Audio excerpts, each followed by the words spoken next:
금융당국이 삼성바이오로직스를 고의적인 분식회계 혐의로 검찰에 고발했습니다. 또 삼성바이오의 분식회계 공모한 혐의로 삼성 KPMG와 안진회계법인에 대해서도 제재를 하기로 했습니다.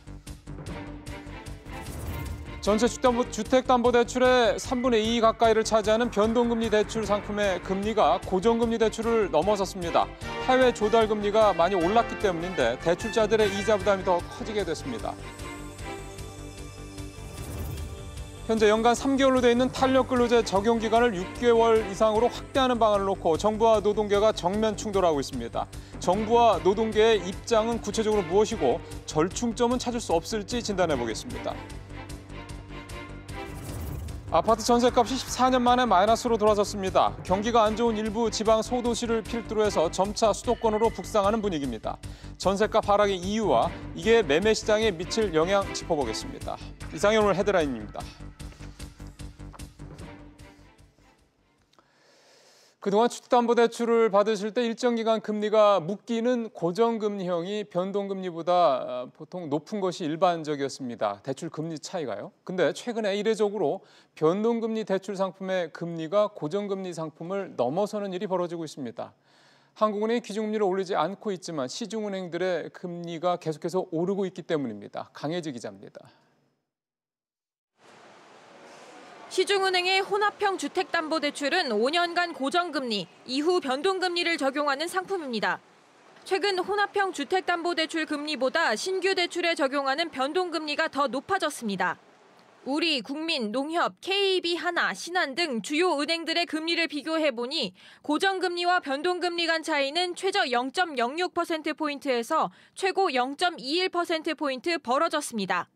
통상 고정금리 대출은 시중금리가 변동하더라도 이에 대한 위험을 은행이 부담하기 때문에 변동금리보다 0.5%포인트가량 높은 것이 일반적입니다. 하지만 두 금리 간 격차가 점점 좁혀지더니 최근엔 역전이 된 겁니다.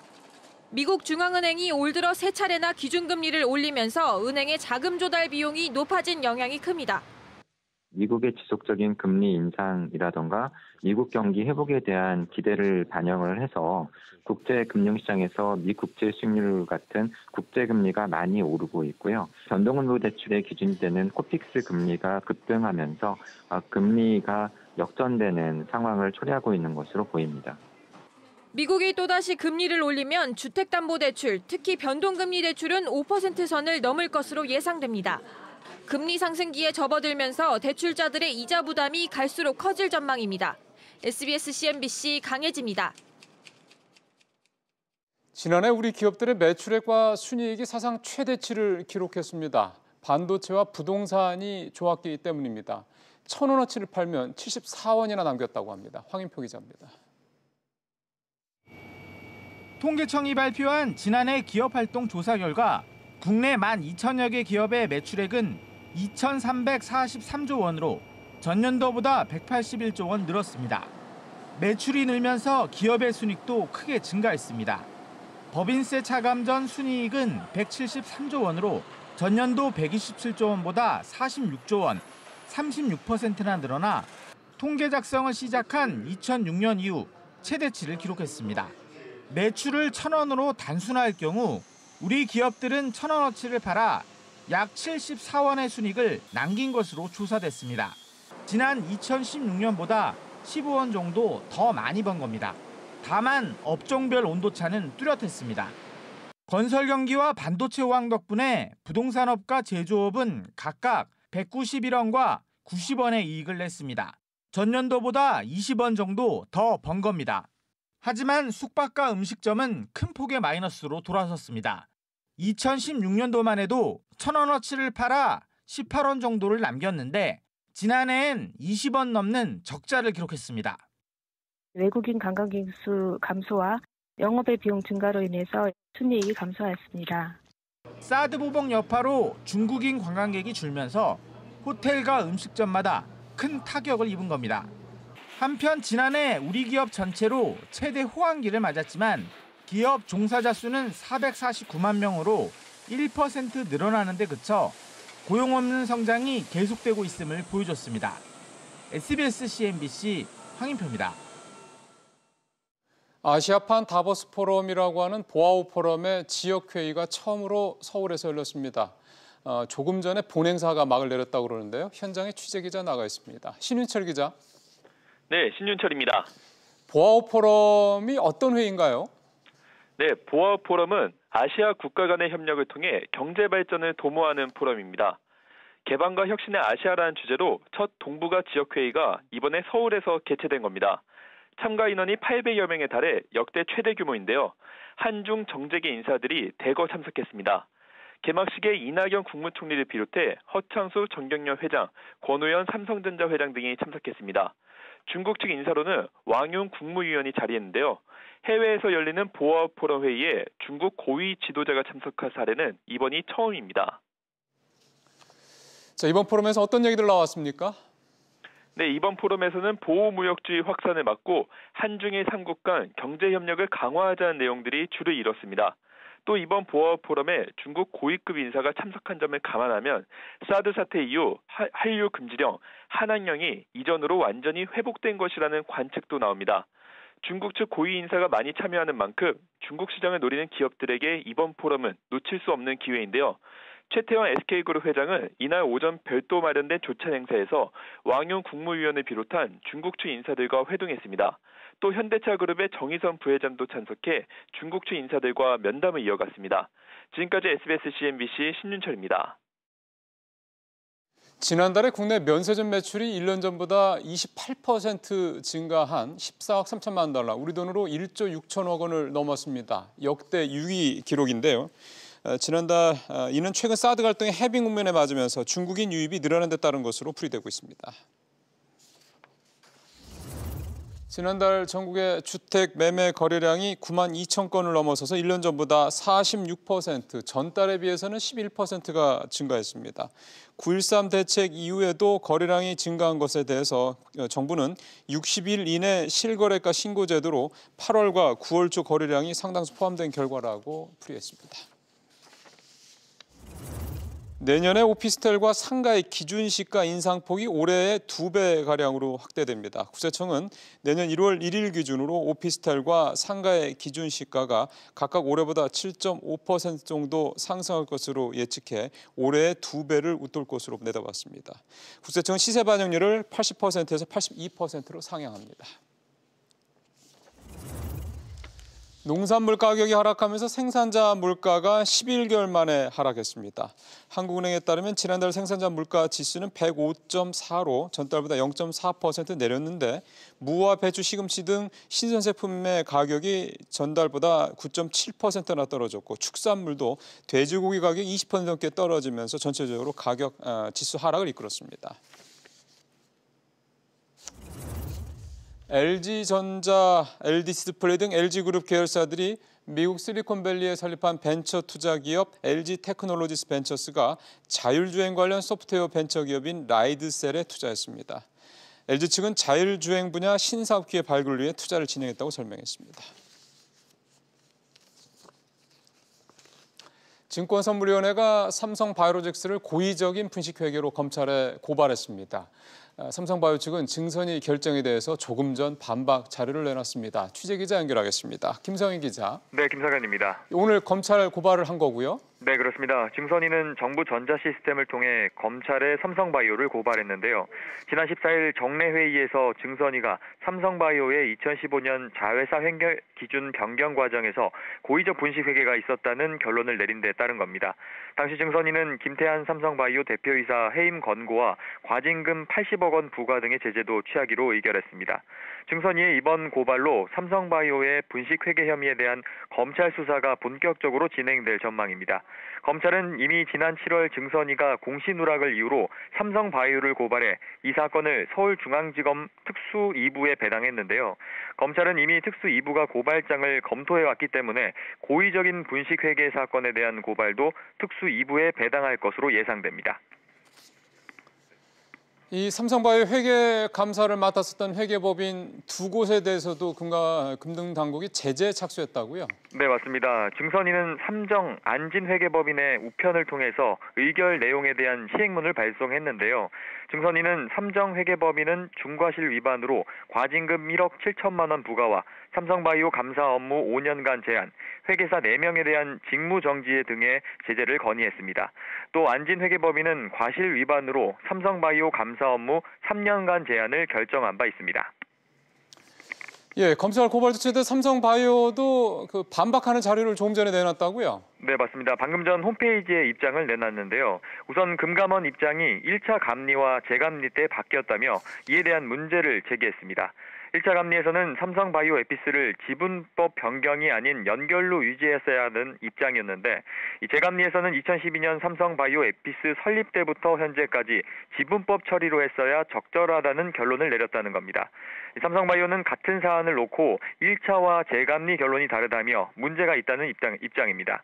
이 상장과 관련해서도 지난 2016년 상장 시 금감원이 한국공인회계사회에 위탁해 감리를 실시했는데, 이를 통해 중요성 관점에서 문제점을 발견하지 못했다는 의견을 받았다고 밝혔습니다.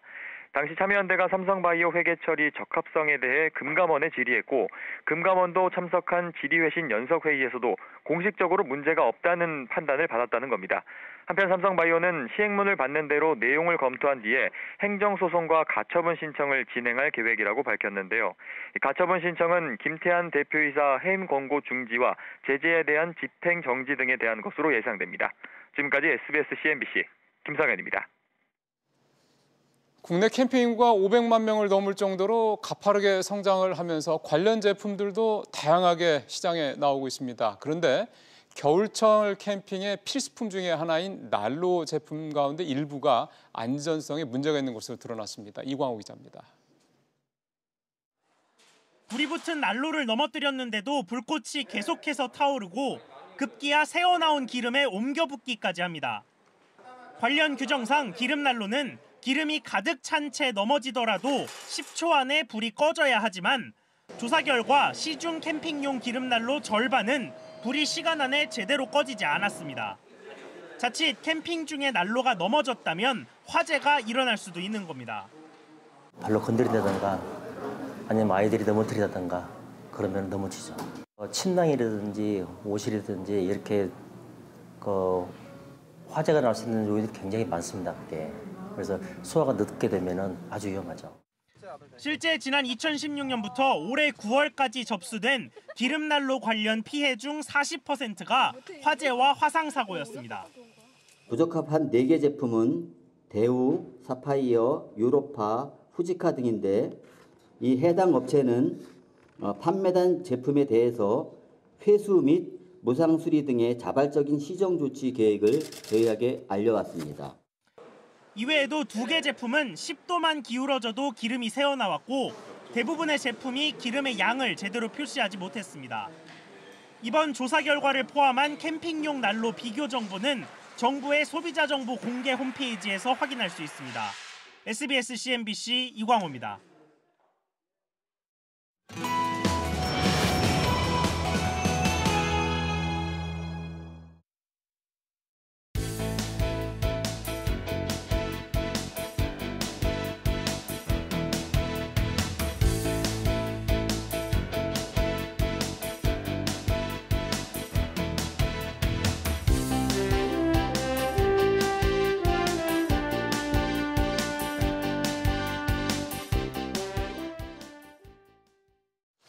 국가가 국민들에게 어떤 분야에서 어떤 방식으로 사회 보장을 해줬으면 하는지에 대한 조사 결과가 오늘 나왔습니다. 보건복지부에서 하는 사회보장 대국민 인식조사라는 건데요.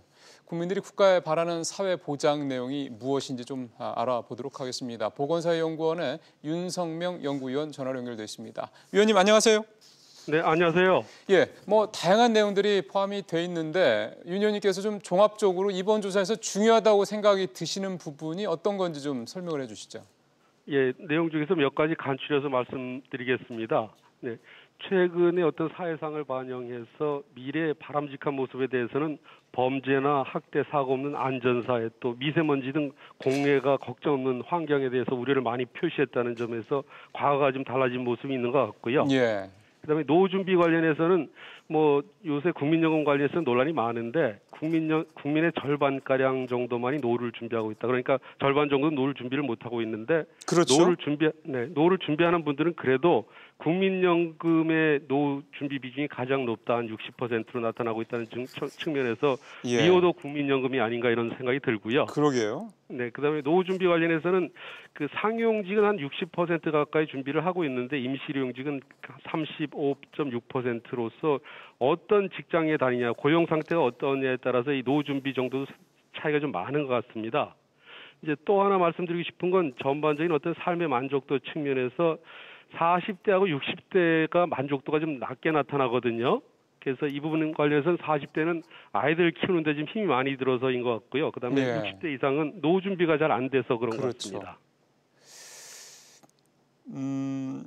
국민연금 얘기도 잠깐 좀 하셨고 우리 노후 준비가 뭐 시원찮다라는 얘기 사실은 뭐 어제 오늘 얘기도 아니고 계속 나오는 얘기인데 보니까 국민연금에 대한 의존도가 그러니까 높다는 얘기는 상대적으로 국민연금 말고 우리의 노후 준비가 잘 안 되고 있다는 얘기로 좀 들리네요.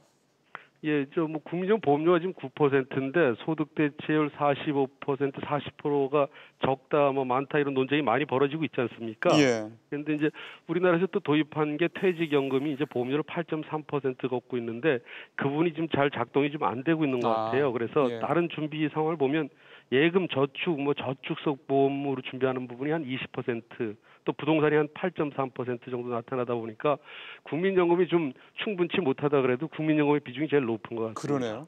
근데 아까 잠깐 말씀하셨던 것 중에 하나가 상용직, 그러니까 좀 고용이 좀 괜찮은 정규직 이런 분들은 뭐 노후 준비를 비교적 착착 하는데 일용직이라든가 실업자라든가 뭐 임시직이라든가 이렇게 고용이 불안한 쪽에 있는 분들은 사실은 또 상당수가 국민연금의 이 혜택도 받기 힘든 분들이잖아요. 예, 지금 우리가 국민연금제도에 이제 소득 적정성, 급여 적절성을 따지고 있지만 네. 좀 전에 말씀하신 임시 일용직 이분들은 국민연금에 가입 자격이 있어도 지금 당장 먹고 사는 게 힘들어서 그렇죠. 국민연금에 가입을 하지 못하고 있고 가입을 했어도 가입 기간이 짧다 보니 이분들의 그 노후 소득은 진짜 굉장히 빈약하거나 없는 상황이거든요. 예. 이 부분에 대해서 우리 사회가 좀 굉장히 많은 고민을 좀 할 필요가 있어 보입니다. 결국 그런 분들에 대한 노후 보장이나 이런 소득 보장 이런 부분은 결국은 정부 몫이라고 봐야 되지 않습니까? 예, 뭐 저 간단한 문제는 아닌데 근로기간 동안에도 그 소득이 양극화되고 충분한 소득을 확보 못한 분들한테 미래를 준비하고 미래를 위해서 소득을 떼어내서 저축하라 그러는 건 좀 꽤 무리가 있는 것 같습니다. 그러니까요. 그렇다 보니까 우리 사회에서 이제 어떤 공감대가 형성이 돼야 될 것 같은데 뭐 세금이나 이제 보험료 내기는 좀 싫어하는 부분들이 많지 않습니까? 예, 그렇게 보면 예. 이게 정부가 쓸 수 있는 예산이 좀 한정돼 있다고 볼 수 있는데 이 한정된 예산을 아무래도 이제 노후 준비를 잘 못하는 자기가 뭐 능력이 있음에도 안 하는 사람들이 아니라 기본적으로 노후 준비를 하기 좀 어려운 집단에 대해서 지금 정부가 좀 더 노력을 기울이고 책임성을 강화하는 그런 어떤 접근이 필요해 보입니다.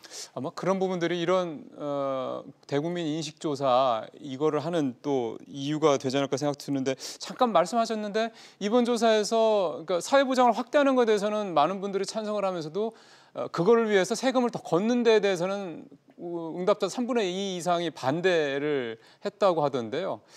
예, 이게 참 어떻게 봐야 될까요? 우리 사회가 안고 있는 이제 근본적인 고민거리가 될 것 같습니다. 네.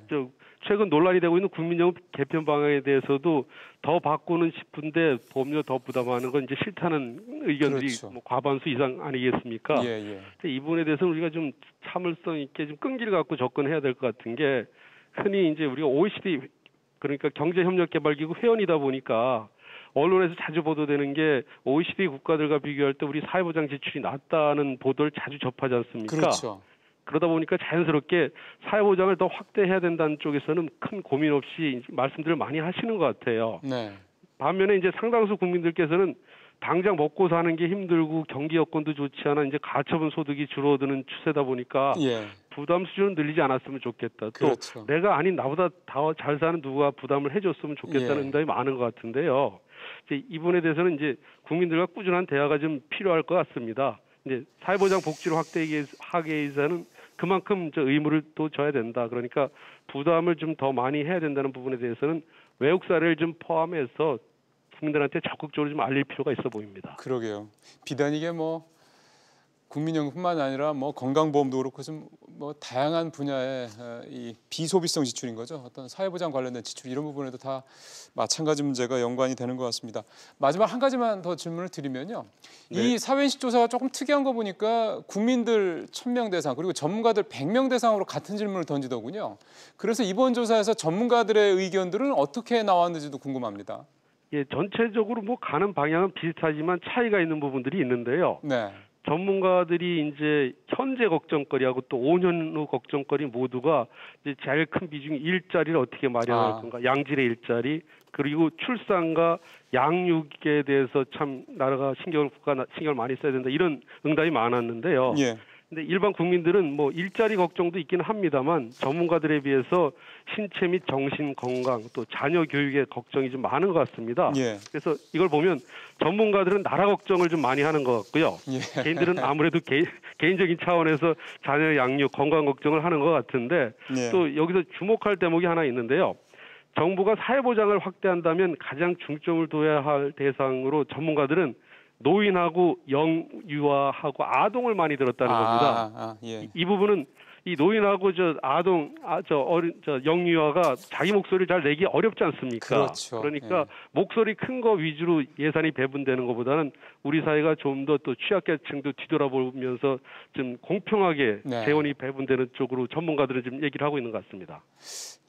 위원님 말씀 들어보니까 이 조사 뭐 할만한 조사네요. 여러 가지 시사하는 바가 좀 크네요.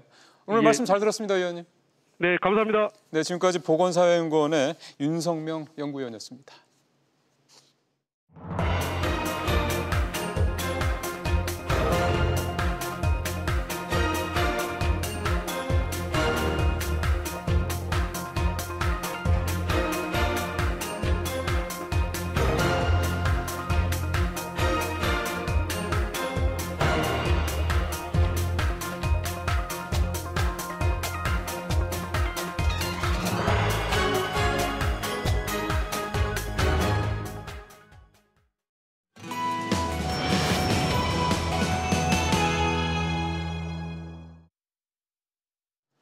정부 여당이 주 52시간 근로단축제도 적용에 따른 기업들의 부담을 덜어준다는 취지로 탄력근로자의 적용기간을 확대하기로 입장을 정했습니다. 이에 대해서 노동계는 이렇게 되면 52시간 단축제 시행의 취지가 무너진다며 강력하게 반발을 하고 있는데요. 탄력근로제 확대 적용을 놓고 정부와 노동계는 그야말로 정면 충돌을 하고 있는 모습입니다. 이 갈등의 근본적인 이유를 좀 찾아봐야 될 필요가 있을 것 같습니다. 그래야지 이 갈등에서 뭔가 우리가 절충점, 즉 합의점을 좀 찾는 대안을 좀 찾아볼 수 있지 않을까 해서인데요. 오늘 도움 말씀을 위해서 고려대 노동문제연구소 김성희 교수님 모셨습니다. 교수님 어서 오십시오. 예, 안녕하세요. 예, 일단은 정부는 6개월로 더불어민주당도 그렇고 확정을 한 거로 보면 됩니까? 예.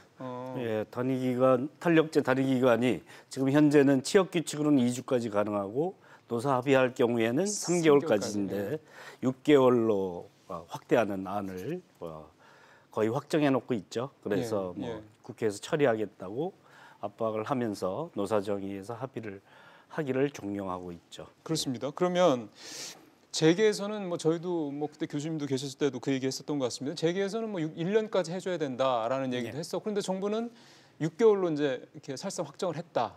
그럼 6개월과 1년의 의미차가 좀 있는 건가요? 예, 1년이면 뭐 이제 굉장히 6개월을 길게 일하고 6개월은 짧게 일해도 되는 거죠. 그렇죠. 그러면 이제 계절적 고용을 넘어서서 뭐 모든 업종에 적용 가능할 수 있겠죠. 그런데 이제 6개월이면 3개월은 길게 일하고 3개월은 짧게 일하니까 그렇죠. 계절적 상품이나 뭐 기후 변화에 민감한 업종에서 활용도가 높을 수 있는데 거기까지만 활용됐으면 하는 바람을 갖고 정부는 6개월 정도로 한 것 같습니다. 예를 들어서 뭐 빙과나 에어컨 같은 이런 것 업종을 말씀을 하시는 거군요. 그러면 그 말씀대로라면은 6개월 확대 적용이 확정이 된다면 그러니까 법으로도 통과가 되고 국회를 통과하고 한다고 그러면 기본적으로 지금 우리가 얘기했던 그 계절적인 쪽들 뭐 이런 업종들 같은 경우는 탄력근무제 그러니까 52시간 근로제가 적용돼도 큰 무리 없이 업무를 할 수 있다 이렇게 보면 되겠네요. 뭐 지금하고 이제 비슷하게 일할 수 있다라고 생각하는 거죠. 52시간 플러스 12시간 연장 근로 한도는 여기에 적용받지 않으면 64시간까지 가능하죠.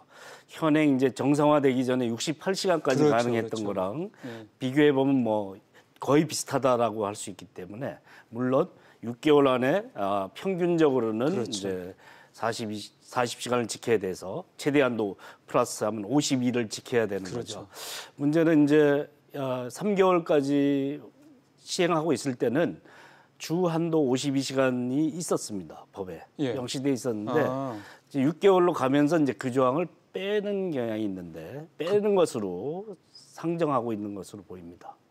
그러면은 예를 들어서 64까지 가능하도록 한다. 그렇게 한다라는 거죠. 예, 그렇게 하게 되면 이제 노동시간 정상화를 왜 했을까 하는 문제가 생기는 것이죠. 근데 다시 얘기하면은 어떤 주는 64시간을 주당 일하는 거고요.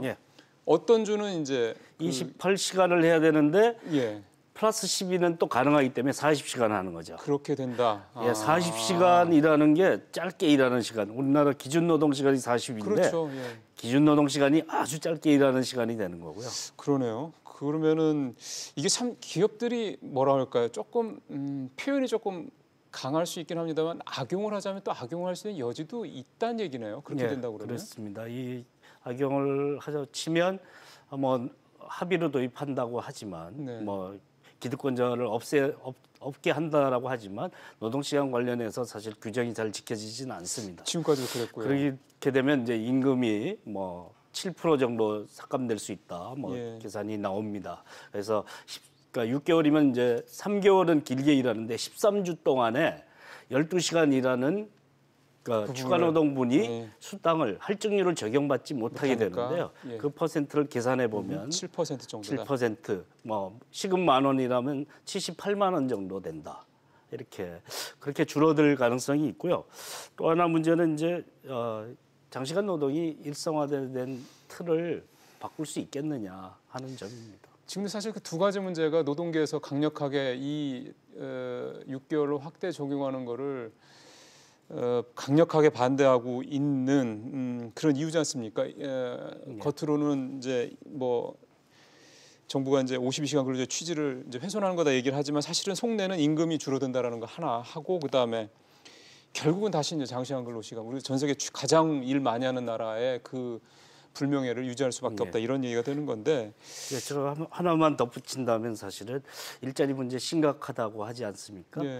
이게 노동시간 정상화하면서 추가 고용을 할 수 있는 여력이 있었다. 그걸 이제 적극적으로 추진하지는 않았습니다.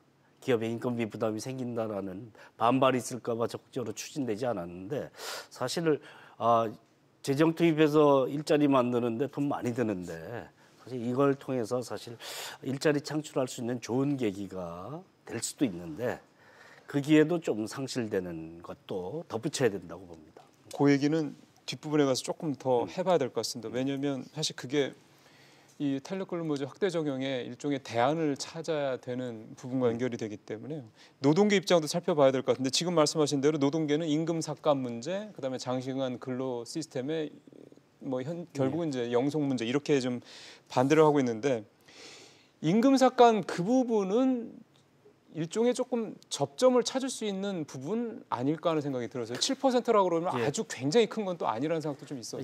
그렇죠. 근데 뭐 이제 그러니까 고정적인 생계비에서 떨어져 나간다라고 하는 측면에서는 장시간 노동의 대가가 전혀 없다라는 측면에서 보면 좀 심각할 수 있죠. 그러니까 일을 오래 하고 정상적인 생활을 파괴하는 것인데 사실 그 대가로 뭐 아주 높지 않은 임금을 추가로 받는 건데 그것마저 없어진다. 이런 받는 사람의 입장에서 생각을 해보면 그러니까 그 부분을 지금 노동계가 강력하게 반발하는 부분이 임금 삭감 부분이니까 이 임금 삭감 부분에 대해서 뭔가 정부가 이 제도가 뭐 노동계의 뭐 전폭적인 지지까지는 아니더라도 뭐 마지못한 합의라도 해서 시작을 하려면 뭐 이제 불과 2달도 채 안 남지 않았습니까? 그러면 뭔가 좀 그런 작업을 찾으려고 하는 정부의 어떤 뭔가 노력이 있어야 되는 거죠. 예, 고용노동부 해명 자료를 봤더니 뭐 64시간을 전제로 해서 별로 안 깎인다 이런 얘기를 하는데 그거는 사실 별로 64시간 일하고 적은 주 40시간 일하고 이런 패턴은 최악의 경우이잖아요.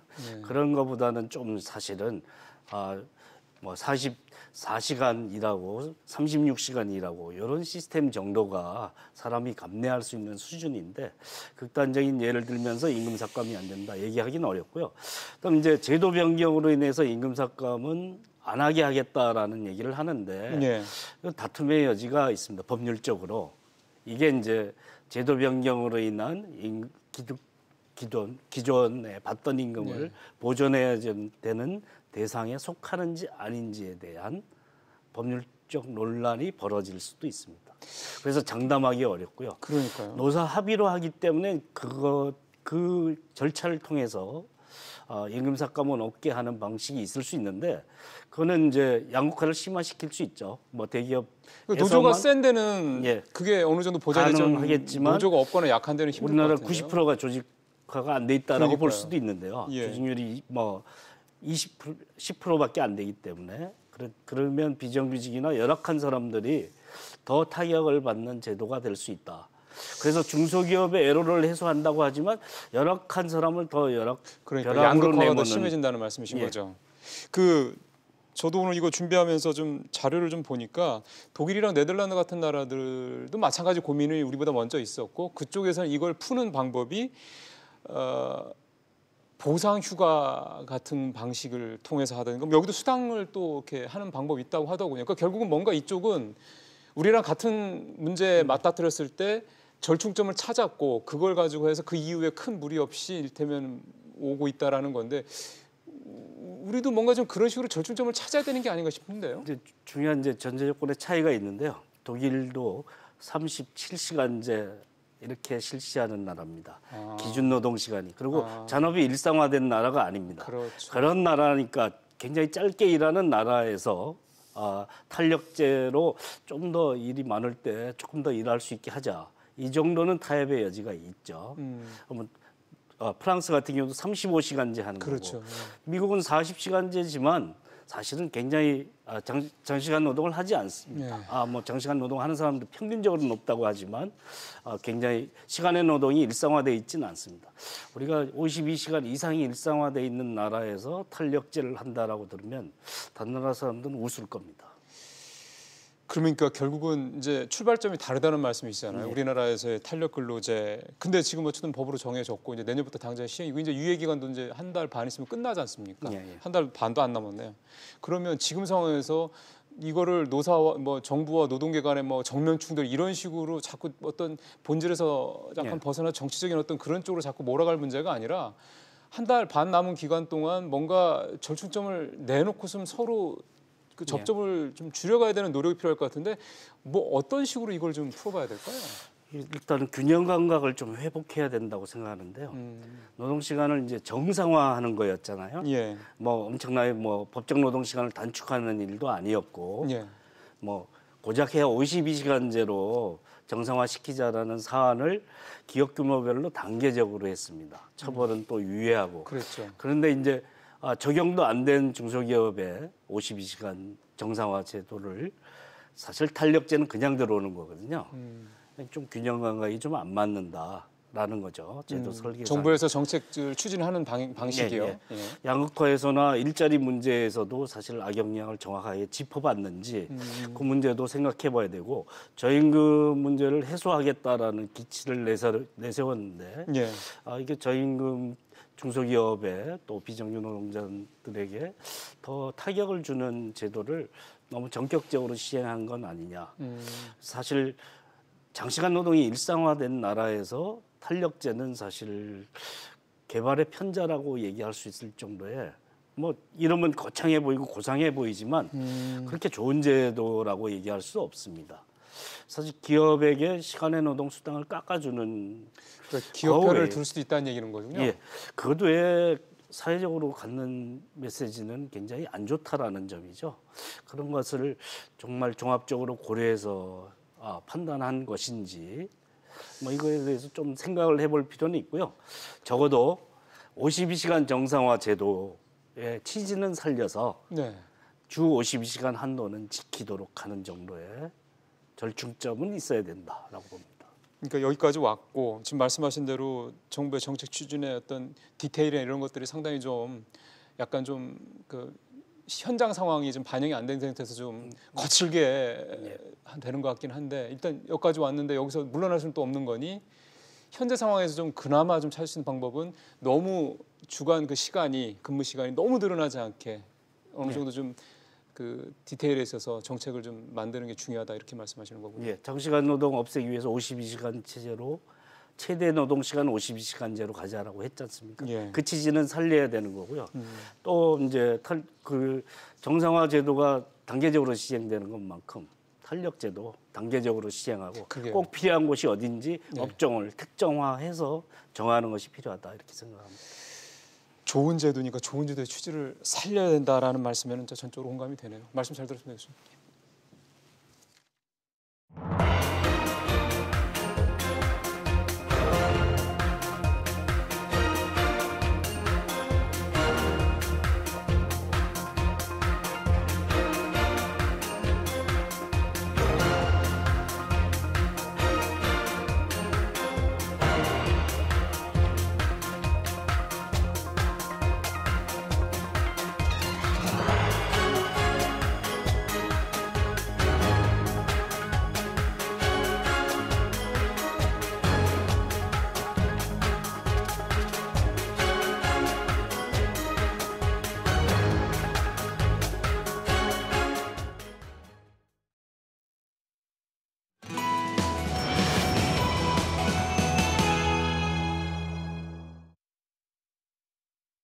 예, 전셋값이 14년 만에 마이너스로 돌아섰습니다. 그러니까 전세 시장이 예전 같지 않다. 전세대라는 얘기가 좀 어디에 갔는지 모를 정도 올해 이 전반적인 임대 시장 분위기가 좀 사뭇 다르죠. 올 들어서 전셋값이 2% 넘게 떨어졌고요. 9.13 대책 이후에 매매 시장에서 전세 시장까지 그 여파가 미치는 게 아니냐 이런 해석도 나옵니다. 이 전셋값 약세 이유를 좀 찾아봐야 되겠죠. 그리고 이게 매매값 약세에 더 뭐 찬물을 끼얹을 건지 아니면 지금을 투자적인 관점에서 과연 뭐 집을 살 타이밍으로 볼 수는 있는 건지 좀 두루두루 오늘 얘기를 좀 들어보겠습니다. 명지대 권대중 교수님 모셨습니다. 교수님 어서 오십시오. 안녕하세요. 네. 근데 전셋값이 왜 이렇게 떨어져요? 아무래도 이제 그 지난해 12월 13일 날 그 임대주택 등록 활성화 방안을 시행했잖아요. 예. 여기에 들어간 주택 수가 많아요. 근데 그게 이제 양도세나 또 종부세를 피하기 위해서 지난 3월까지 등록했지만 그 이후에도 줄곧 늘어났거든요. 이렇게 이제 그 임대 사업자로 등록을 하게 되면 8년 동안은 임대를 매매를 못하니까 임대를 살 수가 있어요. 거기다가 이제 연간 5% 이상 올릴 수가 없으니까 이동을 안 하는 거죠. 그러다 보니까 이제 그 수요가 줄어드니까 가격이 하락할 수밖에 없죠. 근데 그게 가장 큰 것 같고요. 그러면 그게 그 정책 취지가 좀 맞는 거죠. 맞는 거네요. 네, 맞는 거죠. 전세 시장 안정화, 주거 뭐 이런 부분들. 그게 이제 음성적 임대주택 시장을 양성화시키면서 전월세 시장이 안정화했거든요. 그러면서 이제 최근에 와서 또 비수기 아닙니까 지금? 그게 더 떨어지죠 지금. 이제 겨울 들어가니까. 그런 점들도 있고요. 뭐 공급 문제 이런 거는 혹시 없습니까? 보통 수급 문제도 항상. 그러니까 이동을 해야 수요가 많아지는데 이동을 안 하니까 수요가 적어서 예를 들면 뭐 안산시 같은 경우는 13.33%가 떨어졌고요. 안산이 되게 그 밀도가 높은 동네인데. 그렇죠. 그거는 이제 아마도 그런 영향도 있지만 이런 영향이 있는 것 같아요. 그 고용이 줄어드니까 외국인 근로자가 많거든요. 네. 근데 경기도에서는 거기하고 이제 안성이 제일 많이 떨어졌어요. 안성이 또 11.88% 떨어졌습니다. 안성, 평택이 동시에 떨어졌는데 그러게요. 평택이 마이너스 9.6% 떨어졌는데 거기는 공급량이 많아서 공급량이 많아서 입주 물량이 많아서 떨어지고요. 서울 같은 경우는 지금 송파 지역이 지금 약간 떨어지려고 해요. 이미 뭐 거기 헬로시티가 예, 이제 한 10,000가구 정도가 다음 주에 입주를 합니다. 거기도 공급 문제군요. 네. 그러니까. 근데 공급이 늘어나는 지역은 이게 떨어지고 있습니다. 지방 같은 경우는 이제 예를 들어서 뭐 경주라든지 지진 났었죠. 예. 이 지역이 또 공급량이 많아서 떨어지고 울산도 마찬가지고. 그동안 이제 공급이 많았던 지역은 공급의 입주 물량이 도래하면서 떨어지는 것도 있고요. 예. 조금 전에 말씀드린 대로 서울 수도권 지역은 이제 임대차 등록을 한 경우, 임대 등록을 한 경우에 공급 수요가 줄어서 떨어지는 그런 현상입니다. 근데 왜 사실 올해 들어서 보면 집값이 사실 많이 올랐지 않습니까? 최근에 네, 조금 초기에. 9.13 대책 이후에 좀 떨어졌다고 해도. 근데 예전에 보면은 매매값이 전세값을 끌어올리기도 하고 반대로 전세값이 매매값을 끌어올리기도 해서 올해 같은 경우는 집값이 올랐으니 뭐 지금 조금 떨어졌다고 하더라도 전세값도 좀 같이 오르지 않겠냐 생각했는데 올해는 좀 따로 노는 모양이었어요. 지금 우리 옛날에 왜 토지 가격이나 부동산 가격이 오르면 주식 가격이 내려가고 주식이 오르면 토지 가격이 내려갔죠. 부동산 가격이. 지금 동반 상승 하락하죠. 이번에 그 정부의 규제 대책이 굉장히 크다 보니까 동반 상승 하락하는 것 같은데 원래는 매매가 대비 전세가 비율 중에서 전월세 가격이 올라가면 부동산에서 수익률이 올라가잖아요. 그렇죠. 그러면 그 다음에 뒤따라서 매매 가격이 올라갔어요. 그게 정상적인 시장에서는 이렇게 이제 매매 가격 대비 전월세 가격이 선행 지수였어요. 전월세 가격이 먼저 오르고 뒤따라갔는데 전월세가 선행이었군요. 네, 그런데 지금은 이제 거꾸로 됐습니다. 매매 가격이 올라가고 난 다음에 전월세 가격이 올라가야 되는데 못 올라가고 있어요. 사실은. 그럼 이제 부동산 가격이 하락하든지. 근데 매매가 대비 전세가 비율이 2016년도 11월 달에 74.8%로 굉장히 높았습니다. 그게 고점이었군요. 네. 그런데 지금 10월 달 기준으로 매매가 대비 전세가 비율이 아파트인 경우에 지금 71.4% 정도? 평균 65%가 안 돼요. 그러다 보니까 그건 뭔 얘기냐면 사람들은 매매가 대비 전세가 비율이 벌어졌기 때문에 전세 가격이 안정됐다고 보는데 사실 안정된 건 사실이지만 그 갭이 벌어진 건 매매 가격이 워낙 올랐으니까. 올라갑니다. 그래서 매매 가격이 올라가면 뒤따라 이제 전세 가격이 또 수익률을 맞추기 위해서 올라가야 되는데 지금 비수기입니다. 그러니까 봄 이사철 돼봐야 알아요. 아직은 이게 전망을 미리 말씀해 주셨네. 그 얘기는 좀 이따 좀 더 자세히 좀 여쭤보는 걸로 하겠습니다. 지금 좀 전에 교수님께서 안산 말씀을 하셨어요. 제일 많이 떨어진 중에 하나가 안산이라는 말씀도 하셔서 수도권에서. 그래서 저희가 지금 안산에서 이제 공인중개사 사무실 운영하고 계시는 그 사장님 한 분을 전화로 연결해서 좀 동네 얘기 좀 들어봐야 될 것 같습니다. 정휘수 사장님 전화로 연결돼 있습니다. 사장님 안녕하세요. 네, 안녕하세요. 예. 그 안산이 사실은 되게 그 밀도가 높고 그래서 전세값도 센 동네로 알고 있는데 전세값이 최근에 얼마나 떨어졌나요?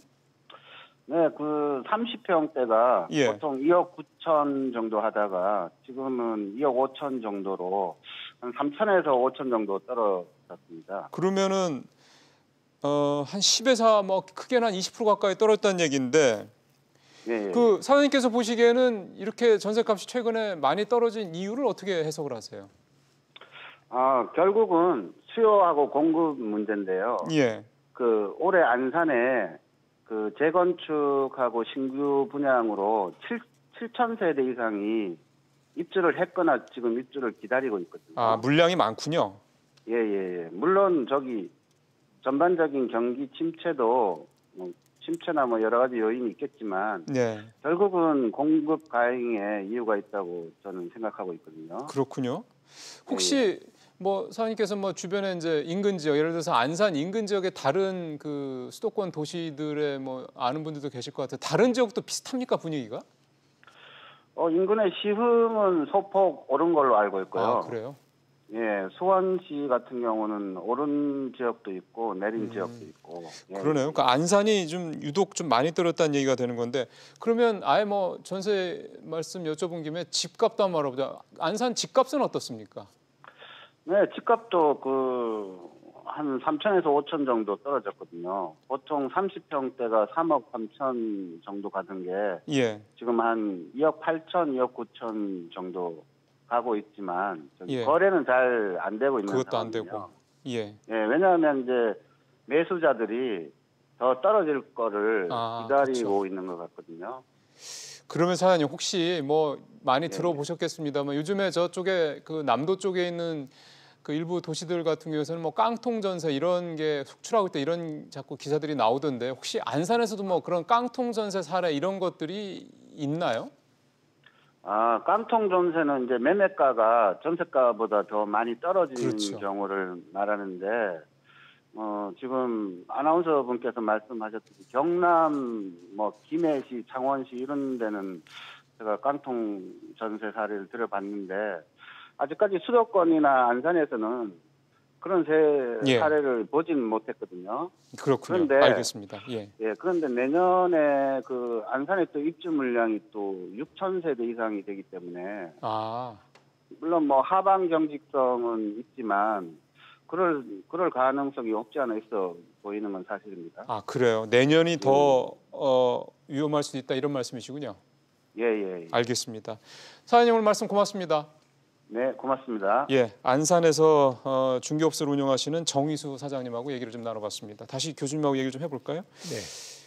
지금 깡통 전세 같은 경우 아직 수도권까지는 그렇게까지 일어나고 있다고 보지는 않는데 저쪽 지방에서 조금 그렇고요. 일단은 세입자분들 그 보호 수단이라는 게 있습니까?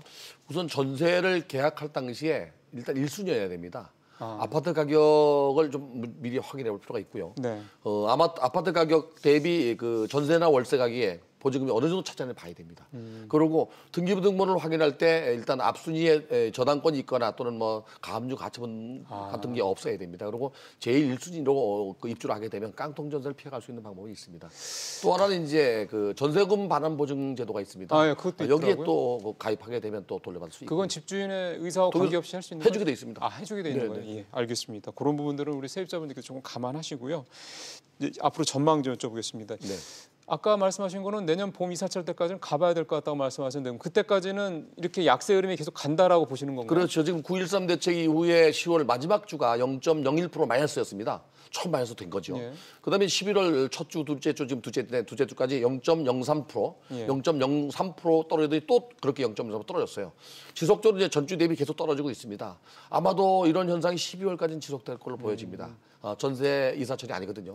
그런데 이제 1월 달 넘어가면서 구정을 지나면 2월 첫 주가 이제 구정인데 구정을 지나면 시장 상황은 달라질 수도 있습니다. 단지 이제 두 가지 시나리오가 있는데요. 하나는 공급량이 많아져서 가격이 떨어질 수도 있고요. 그렇죠. 그다음에 이제 또 이동하는 수요가 줄어들어서 떨어질 수도 있습니다. 그러나 매매가 대비 전세가 비율이 많이 벌어졌기 때문에 지금 현재 그 소유자들 입장에서 볼 때는 그 이자가 올라가기 때문에 수익이 떨어지고 부담스러울 수 있거든요. 그러면 전월세 가격을 또 올릴 가능성도 있거든요. 그러나 아직까지는 이렇게 약세로 가는 거는 당분간 갈 것 같습니다. 집값으로 좀 얘기를 옮겨봤으면 좋겠는데 아까 말씀하신 것처럼 보통 임대가 그 매매를 끌어올린다라는 말씀을 하셨잖아요. 지금 올해는 조금 다르긴 한데 지난 7, 8월에 이제 막 집값 오를 때 집을 사셨던 분들 계실 거 아니에요. 그런 분들은 고점을 찍었다고 봐야 됩니까? 찍었다고 봐야 됩니다. 그러니까 9.13 대책 이전에 계속 오르던 것이 9.13 대책 이후에 거의 정체된 상태였습니다. 그러다가 10월 첫째 주에 들어서 0.07% 전주 대비 떨어졌어요. 10월 둘째 주에 전주 대비도 0.05%가 떨어지더니 10월 셋째 주에 0.03%. 결국 10월 넷째 주에 이제 마이너스 돌아섰어요. 그래서 지금 현재 강남 4구 같은 경우는 전부 마이너스로 돌아서서 마이너스 0.01%부터 0.03%까지 떨어졌는데 일단은 떨어졌다는 데 의미가 있는 것도 있지만 마이너스로 돌아선 데 의미가 더 커요.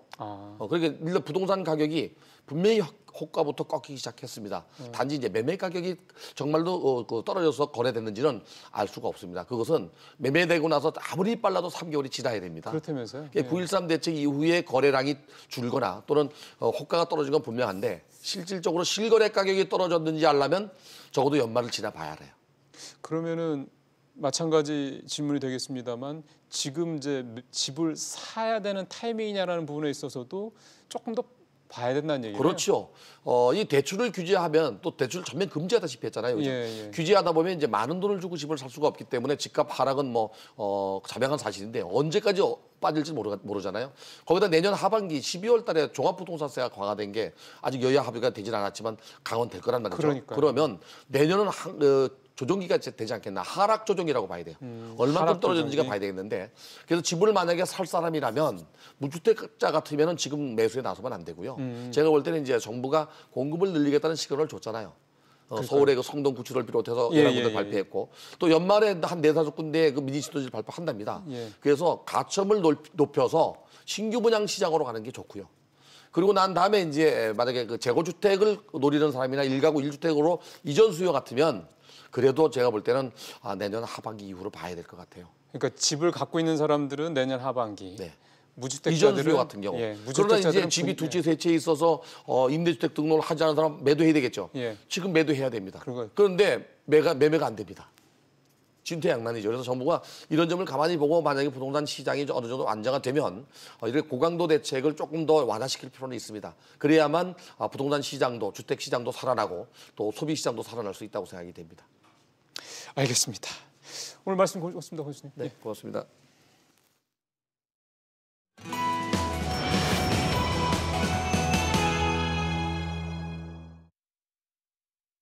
예, 오늘 순서 여기서 마치겠습니다. 내일 뵙겠습니다. 고맙습니다.